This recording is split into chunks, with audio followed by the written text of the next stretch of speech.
Have you ever stopped to think about how just one discovery could completely change medicine forever? I mean, really think about it. We're talking about a world where pneumonia, blood poisoning, or even just an infected scratch could be a death sentence. Today, we're going to get into the incredible story of penicillin, an accidental discovery that became a war-winning, life-saving miracle drug. It's really hard for us to wrap our heads around, but before the 1940s, this was just reality. Bacterial infections were like a terrifying lottery. Something as simple as getting a deep cut or a sore throat could easily spiral into a fatal infection. And doctors? Well, they could do very little besides clean the wound and just hope for the best. This was the massive problem the world was up against. And the answer, the solution to this huge problem, didn't come from some grand, carefully planned project. Nope. Like a lot of the biggest breakthroughs in history, it all started with a bit of a mess and a total accident. So here's a quick look at how this all unfolds. We kick off in 1928 with that lucky discovery. Then we're going to jump forward to 1940 to see it actually proven in a lab. After that, the first incredibly important human test in 41, then its massive scale up for the war in 44, and finally getting the big one, the Nobel Prize in 1945. It's an amazing fast-paced story that literally changed the world. Okay, so let's set the scene. We're in London. The place is St. Mary's Hospital. The time is August 1928, and our main character is a bacteriologist named Alexander Fleming. Now, Fleming had just gotten back from holiday, and he walks into his lab, which was, by all accounts, famously messy. As he's sorting through a pile of old Petri dishes, he spots something, well, something odd. One of the dishes, which was supposed to be growing Staphylococcus bacteria, that's a pretty common bug that can cause some nasty infections, had been left out by mistake, and now it was contaminated with mold. For pretty much any other scientist, that's a ruined experiment. You just chuck it in the bin. But Fleming, he was curious. He decided to take a closer look. And right there, that's the eureka moment. All around this little patch of blue-green mold, there was a perfectly clear ring, a kind of halo where the bacteria had been completely wiped out.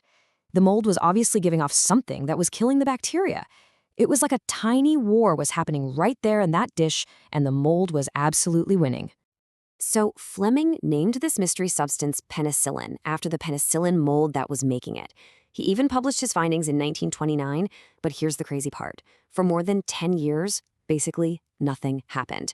The world had this potential miracle cure, but Fleming couldn't get the funding or the right chemist to figure out how to purify it, so this incredible breakthrough just sat there as a scientific curiosity, pretty much a footnote in a medical journal. Fast forward a decade. The world is now teetering on the brink of World War II. A new team, this time at Oxford University, picks up Fleming's forgotten research. They were about to take on the massive challenge of turning this lab curiosity into a real, life-saving drug. So this was the Oxford team. It was led by two key people, a pathologist named Howard Florey and a biochemist, Ernst Chain. In 1938, they were looking for natural things that could fight bacteria, when Chain just happened to stumble across Fleming's old paper.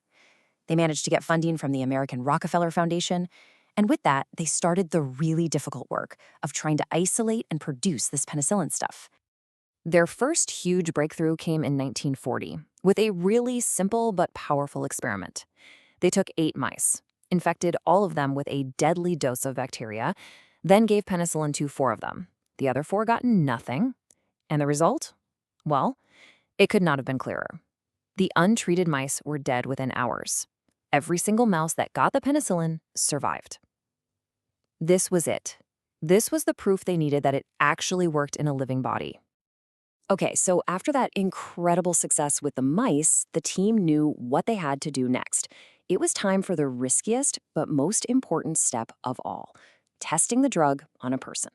In 1941, they found their first patient. He was an Oxford policeman named Albert Alexander, and he was dying. He had a terrible infection all over his body that had started from a simple scratch from a rose thorn. So they gave him their entire supply of penicillin, and it was a miracle. He started to get better. The drug was working. But their supply was tiny. After 5 days, they ran out. The infection came roaring back, and tragically, Albert Alexander died. His case proved 2 things at once.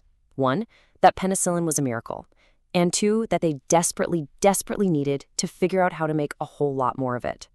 Now, with Britain right in the middle of the Blitz during World War II, Trying to set up large-scale production there was just impossible. So Howard Florey took an enormous gamble. He got on a plane and flew across the Atlantic to ask the United States for help. And you know what? It worked. Florey managed to convince major American drug companies like Pfizer to take on this huge challenge. They started using these massive, deep fermentation tanks to grow the mold. I mean, think giant controlled vats of liquid, a total world away from the bedpans and bathtubs the team had been using at Oxford. With this industrial might, they finally cracked the code to mass production.